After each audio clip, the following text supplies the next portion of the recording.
بسم الله الرحمن الرحيم. الرحمن علم القرآن خلق الإنسان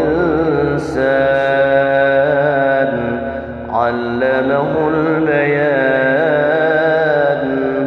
الشمس والقمر بحسبان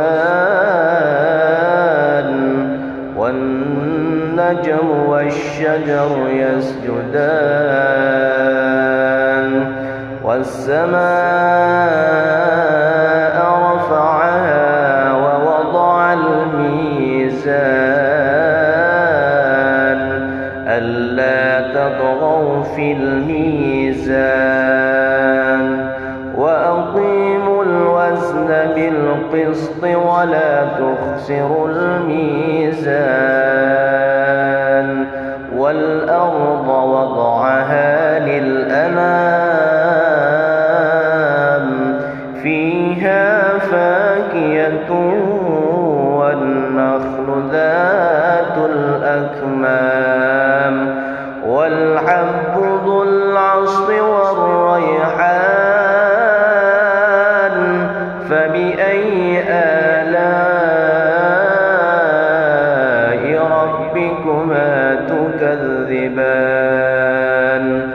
خلق الإنسان من صلصال كالفخار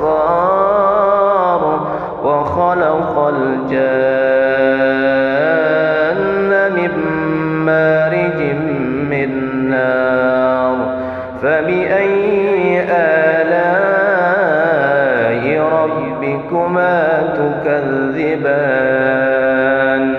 رب المشرقين ورب المغربين فبأي آلاء ربكما تكذبان مرج البحرين يلتقيان بينهما برزخ لا يبغيان فبأي آلاء ربكما تكذبان يخرج منهما اللؤلؤ والمرجان فبأي آلاء ربكما تكذبان صدق